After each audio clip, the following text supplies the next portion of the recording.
From the hills of North Carolina to the plains of Nebraska, I'm Mark Hunter with my co-host, Meridith Elliott Powell. How you doing, Meridith? How long you been practicing that one, Mark? I literally went and just got a cup of coffee and I came up with that. So what the heck? What can I say? So you've been having a good week sales-wise? I've been having a good week. Yeah, we got a couple more deals signed, got a lot of stuff coming, having a lot of good conversations. Stuff is happening out there. What about on your end? Yeah, I think the same thing too. I just finished filming. We tried to do some live training last week that did not work, so I went back into the studio and finished up some filming this week. But it was so I was back to making sales calls in the car. I hadn't done that one for a while. So I got to hear more about sales. Happened? There were dead people there, or what? No, well, no, it was, we were trying to do some training with masks and with social distancing, and compliance was a big part of the training participating. So you can imagine they were very stringent about the rules, as they should be, but it is hard to follow a trainer that you can't see her mouth moving, or she can't get near you to try to help you with any challenges. Just right now, virtual may be a better option for a little while.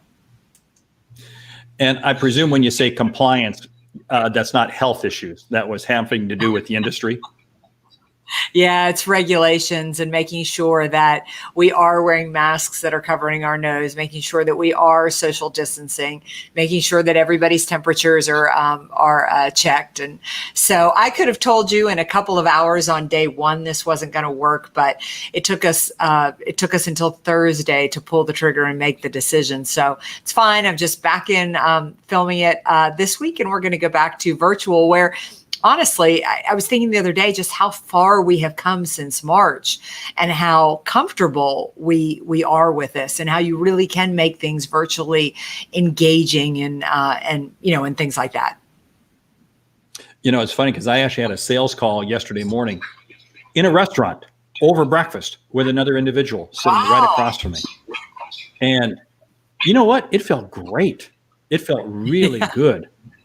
And yeah, we had a number of Zoom calls up to that point in time, but the ability to just sit across from each other, did have to say that I think our conversation went a lot deeper. So yeah, we've all become accustomed to this whole virtual thing, but there is just something about, being face to face. So if I come down with COVID over the next week or two, I will blame it on this client. I'll blame it 100% on that. Well, it's interesting. I was just doing a podcast right before we got on here, and one of the questions was, what is something you think meeting planners are going to need to focus on to make meetings even better in the coming year? And one thing I said was the fact that we all need to be conscious now, as we, I almost think 2020 is just going to go down as one of the strangest years of our lives. But 2021, we're going to bring back some things that we really missed. And I think the opportunity at meetings to get together and connect in person is going to be, we're going to need to create more time for that, because I think that people like the virtual option, and we're certainly grateful to have it right now, but we miss connecting in person. Oh, we do. I'm doing an event this next week. And actually, what's interesting is the company is bringing all the salespeople together to two separate locations. They're not letting them get on an airplane, but they have two offices. And then I'll be in my place, and we're going to do a virtual training session. And but it's interesting hearing it from them. They say, yeah, we could bring everybody together, but we would really upset various spouses and the stress and so forth that we would create. It's just not worth it. And it isn't. I mean, you never know who around you has a pre-existing condition. You certainly don't want to be a carrier, and we have options to get us through it right now. And I think it's, I was thinking too, like we used to, how in March, I think, oh, I never want to do any of those things. And now I wear a mask and everywhere I go, and I don't think anything about it. It's just what you need to do right now, and not hugging, any friends or anything that I see, not even my family. And it's just you just kind of get used to it. We're very adaptive. Yeah, we're adaptive, but we crave that social interaction. I get on an airplane next Wednesday afternoon. So, if I come down with COVID, I'll just blame American Airlines. Is that the deal? And I'm renting a car. I'll be eating out in a couple restaurants. So, hey, high risk, but all for the sale. Things are heading back to normal. Well, should we jump into today's show, Mark? I think we do, because we got kind of a good show. We got that long. Well, we'll save the question for it, but that's kind of a long question, isn't it? Wow. It's a really great viewer question, and it's a long one. And I think it's one most of our listeners are going to be able to relate to. And the topic. And I like the layout of the show. So Micah should hit the opening piece, and then that great voiceover from Daryl Prale of Vanilla. He was fun on the show last week. It was great to have him on. He was great on the show. We need to have him back on. Hey, since he's paying the bills, we will. There you go. That's right. Micah, hit it. When we prospect with integrity, we will get customers who have integrity. Integrity is the foundation from which everything is built on. You better understand value. But at the end of the day, sales is a relationship business. It is a people business. It is an emotional business. Who has made a prospecting call today?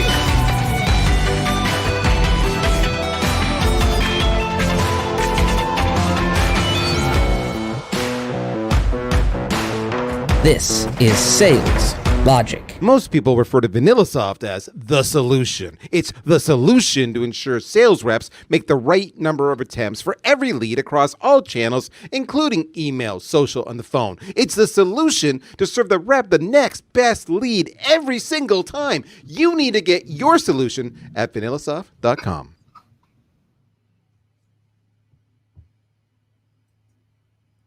All right. Welcome to Sales Logic, the show where we dive into the strategies, we cover the subjects, we get specific on the topics you need to make sales easy, effective, and logical. I'm Meridith Elliott Powell, and I am here with my co-host, Mark Hunter, the Sales Hunter. Good afternoon, Meridith.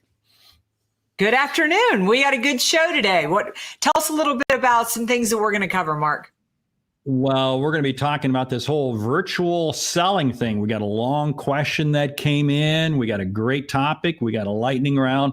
And man, it's kind of a virtual world we live in. But we'll get through it. And you know what? We're learning a lot. We are. So basically, for anybody who's new, this is the way that the show works. Every single week, we cover three things. Number one is we cover a viewer question. That's right. This is your show. You get to send in. All you have to do is go to saleslogicpodcast.com or just post a question up. From there, we go into the topic of the day, the sales topic that we're going to cover. And you are going to leave here with a lightning round. It's your return on investment, the strategies, the steps, the things that you need to do to truly get return on investment. So, Mark, should I read this long question? Are we ready to dive into it? I think you should go ahead and read that long question. But it's good. It's a good one. And it's so real. Right. It's so real. And one more thing. It is so emotion filled because as you listen to the question, you're going to hear yourself. You're going to hear yourself in it. Fire away. All right. So this comes anonymously, but it's a great question from one of our viewers. My husband, who is a manufacturer's rep, has been tremendously impacted since March by this virus and COVID. He depends on travel to make his living. He covers 5 states. He also depends on product availability. He's 90 to 120 days out for some of his products due to China still not being fully ramped up. He does WebEx, Zoom, and daily telephone calls that he starts at 8:30 until 5:30. Right now, his team and his clients are screaming, "Uncle, we need a break from webinars, learning, and so much video time. We have to get our arms around this. How do I keep in front of my customers? How do I keep my team motivated if they are suffering from information overload, video burnout, and Zoom fatigue?" Great question. Welcome to 2020, the year of unknown reality. Yes. I mean, hey, you know what? We are all suffering from this. Here's the piece that I'm doing. I'm just plain picking up the telephone and having a phone call conversation. It's been interesting, but this morning I had probably almost a 2-hour conversation with an individual, and it was on the telephone. And you know what? It was great. I had my earbuds in. I was able to kind of walk around my office, and I sensed he was working from home. He was doing the same thing. No screen time. No worries about, I'm barefoot in shorts. Let's go back to the telephone. That's really what I'm telling people. I think also you've got to learn to space yourself. It's not realistic to be on video from 8:30 to 5:30. And I know you can say I've got to do this, but I think Mark makes a great point, is really think about what calls have to be video and what don't. If you control the engagement, I mean, Mark and I were set to talk a couple of weeks ago, and he said Zoom or telephone. And I said telephone. I can't turn that video on one more time. I don't want to sit at my desk one more time. So control what you can do. You also need to be scheduling yourself mini breaks, just like you would do in the office. You know, back when we were on the road doing sales calls, you'd be driving from one place to another. But you're going to be more effective as a salesperson if every hour and a half, you just take a mini break. I mean, my husband always laughs at me because what I do is I get up and I work for a couple of hours, and then I'll run downstairs to our home gym, and I might get on the rower for 15 minutes, or I'll go outside and I'll take a 20-minute walk, and then I come back in. But I take these little mini exercise breaks all day long. And I think you need to do the same thing, is do something that allows you to put a little bit of energy back into yourself in order to be able to keep it going. Yeah, I'll add a couple things to that. Just because you have 1 hour set aside for a Zoom call or WebEx does not mean it needs to take an hour. I've been routinely now taking, it may be a block for an hour, but I'm saying this is going to be done in 45 minutes, just to give myself that extra 15-minute break, just to decompress and do something. I think one of the reasons we're getting this overload of screen time is because we're just staring at this tiny little dot. We're staring at the lens, and it's creeping us out. But I think, again, what it comes back to is just saying what calls have to be on video. Because here's the other thing that I'm seeing. Man, please. Oh, mind if I share my screen so I can show you some boring charts? I mean, I was on a call yesterday. In fact, it's interesting. I have a board meeting tonight. It's going to be a 3-hour board meeting. There'll be 9 of us. And the financial person is going to say they want to take the screen, and we're going to sit there and painfully go through the financials for the first 6 months of the year. And it's like, really? Do I really have to do this? Why don't you just email this to me? Let me take a look at it. Let's just have a conversation. Because what's funny is up until about a year before, we were very happy just doing telephone meetings. The board is all over the country, so we physically only get together once or twice a year. But for some reason, because we can do it on Zoom, everybody's doing it on Zoom. It's time to stop Zoom, period. Well, I think you're making a really great point there. And that is that what can you do with people? I mean, really, as a sales professional, your clients are going to love you. If you could send them things ahead of time that they could review so you don't spend time on that call. I think Mark's making such a great point that every Zoom call, because Zoom defaults to an hour, And I'm not sure what WebEx and GoToMeeting and all of those do. I don't know where their defaults are, but because it defaults for an hour, it gets put on your calendar for an hour. And really ask yourself, does it need to be on there, for that amount of time? I would say the other thing, and I've really started to do this, is really ask, do you have to be on there for the entire time? I was doing a call Friday of last week, and I was part of the sales presentation. And I just spoke with the CEO, and I let him know that I had back-to-back calls all day long. I would love to get on and share the part that they needed me to pitch, but I didn't need to sit through the hour and a half call. So I came on at the beginning. He put me first in the schedule, and I was finished in 12 minutes. And I think the theme that we're getting at is we have far more control over things than we realize we have over things. And you're on all day long with clients. Well, as desperately as you want off video and as desperately as you want some time back in your schedule, they want that too. So if you can be the sales professional who's stepping to the plate and taking a little bit of time, with that, you're not only going to feel better and stress a whole lot less, but you're also going to strangely get some competitive advantage with that. So take a little bit of charge with your schedule. I think that is well said. And with that, we should jump into the topic of the day, which is really framed around the question: how do you make virtual sales calls, virtual sales presentations? How do you make them compelling, interesting, and what's the tools that you use to move prospects to close? Mayor, jump in. What are your thoughts?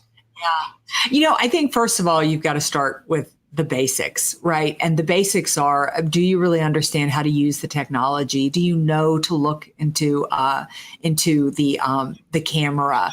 Do you know, have you done everything you need to do ahead of time to make sure that your customer understands how to, get onto the link and what they're doing? But you have to be able to use the tools, and you have to be able to appear competent when it comes to using the technology.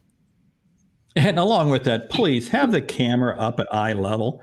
I mean, how many times have you been on a call where it's clearly the camera is down, on their laptop, on their desk, and there's a reason why eye contact is so key. So put the camera and have a decent audio. People get hung up on the backgrounds, and you and I have completely different backgrounds here for those of you who are watching this live, and that's fine. But I think we owe it to people not to have a dysfunctional background. I was observing a sales call, and salesperson was talking with a customer, and the whole time behind the person's or kind of on a side table, there were two cats wandering around on the top. And I get it. It's work from home. I get it. It's BFH, buying from home. And I understand you're going to have a kid problem occasionally and a dog or something like that. But, you could probably put the cats on the floor. I don't know. I mean, I'm just saying. Yeah, I would definitely agree with that. I also think that you have to really be paying attention to the non-verbal clues. I mean, one of the beauties of virtual is that we do have some of the advantages that we have there in person, is that you can read the body language. So whether the customer wants to make some small talk and talk about the picture of their kid playing football behind them, or whether they would appreciate it if you would just get to the point and stay focused on the problem at hand. So you've got to really be reading those nonverbal clues and paying attention to what they want and adjusting your sales call, your virtual sales call, to really work for them. This is something that drives me crazy. I am a get to the point person. When I am on a sales call, I don't want you to ask how I'm doing. I don't want you to ask how my weekend was. I don't want you to ask how COVID is impacting me. I mean, I'll take one question at the front, how are things going, Meridith? My answer is great, which is your signal get to the point. Now, other people are completely different. If you asked my husband how he was doing, he would spend the next 25 minutes telling you everything about the fact that we have done in the last week. We're different. And virtual still allows you to pick up those clues, and you need to pay attention. You hit on something there. Don't forget, you still have all the in-person clues that you can pick up. Leverage them. Leverage them with your personality, by your tone, by your pitch, by words per minute. You can still put all of that voice inflection into it. And I think you said something good. You ask somebody a question when they say great. That is your signal. They really don't want to go any deeper. But if they do, if they run off on something, then I'm naturally going to ask them a follow-up question on that, because it demonstrates that I care. But here's the other piece, though. Don't allow the conversation to get so sidetracked and think that time is not of the essence. I think people working from home are more time-starved than ever. They are more time-starved. And they're also finding themselves, this is what I find, when I get somebody on a Zoom call, we have so many of these events happening every day that we're literally going from this topic to this topic to this topic. You need to be prepared to take 20 seconds to bring them up to speed as to what the expectation is for the meeting. When I start off a Zoom call, I'll sit there and say, hey, this should only take about 30 minutes, 35 minutes. Here's what we're going to cover. Good. And make sure they buy in on that. And I have found that gives a lot of relief to people that say, okay, go. Yeah, I think what you're getting at really is that we need to probably plan the calls more than we've ever planned them before. I've got 30 minutes, and I know that I'm going to be talking to, Susan Schumacher, and Susan Schumacher is a relationship focused person. So I am going to get on there and ask Susan, how her last bike ride was, and if her husband's been able to go back into the office, yet, and what's happening with her aging mother. But I've still got to keep that on track. I've still got to keep it moving. In a way. And so I've got to plan it and allow for that, and really think through how you're going to get the call to where it needs to go in the allotted time. And if there's a next step meeting, that has to be arranged, don't sit there and say, oh, I'll send out a Zoom invite. No. Ask them, what method would you prefer we use for the next one? Don't necessarily assume because your first call was a Zoom call or your first call was a WebEx that your next one is going to be. Because again, they may say, you know what, let's just do it by way of telephone. That's it. Hey, we're going to run out of time here pretty soon. And I know we got kind of a lightning round. So we should kind of jump into that lightning round. But we should just remind people that if you got questions, you jump out to Sales Logic Podcast, leave us a question, or go out to social media and just use that hashtag Sales Logic. And it's amazing. We find them. So let's see the lightning round. Let me pull up that lightning round question here. There it is. What are of course it fits. What are top tips for selling virtually? Go. Number one is that you need to plan the call. You need to have an agenda. You need to know what you're going to talk about, and you need to share that agenda with the caller. Do as much ahead of time as you can possibly do. I'm going to say, make sure the camera's at eye level and you have a good audio. Yeah, and be professional. You need to get dressed up just as if you were on a call. Be conscious of your background, and make sure that you are presenting in the way that you want to present. If you're going to share your screen, make sure you're set up to share your screen. Too many times what happens is when people go to share screen, there's other stuff up on their screen that maybe you don't want that prospect, that customer to see. Make sure you have that set up in advance. Mark, I know this is lightning round. I love that one, but I was having a screen shared with me, and the person forgot they were sharing the screen, and they started answering email. So you've really got to be conscious of what's in front of you. I'm also going to tell you to be mindful of the environment that your client is selling is buying from, is listening to you from. I mean, if they're used to being in an office with a lot of people versus now they're at home and they're taking care of 2 kids, and their significant other is home trying to work too. Try to be mindful of what type of environment they're in and adjust what you need to do for that. Which means you need to create a little more flexibility in the schedule, because if they say they need to take care of something, it's okay. Excuse them. Let them take care of it. Quick piece to wrap this thing up here. Well, no, I'll let you do one more after this. And that is, make sure you know what is the defined method with which you're going to connect. How many times have you seen, oh, there's a meeting on your calendar? Well, is it phone? Is it whatever? Make sure you're clear in the invite how you're going to connect.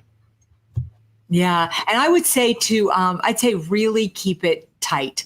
Really be able to, people don't want to stare at a screen and listen to you for a long time. So make a point and make lots of opportunity for engagement where they get to speak. Don't sell at them, sell with them. Well, with Meridith saying keep it tight, I guess that means we should start wrapping up the show. So I'm going to sit here and say thank you for listening to Sales Logic this week. If you like what you hear, subscribe, rate, and review the show on your favorite podcast app. If something we've said has earned you a single dollar, consider telling a friend about our show. It's how we grow to help you grow. I'm Mark Hunter. And I'm Meridith Elliott Powell. Remember, when you sell with confidence and integrity, uncertainty suddenly becomes your competitive advantage. And the sale becomes logical. We'll see you next week. Most people refer to VanillaSoft as the solution. It's the solution to ensure sales reps make the right number of attempts for every lead across all channels, including email, social, and the phone. It's the solution to serve the rep the next best lead every single time. You need to get your solution at VanillaSoft.com.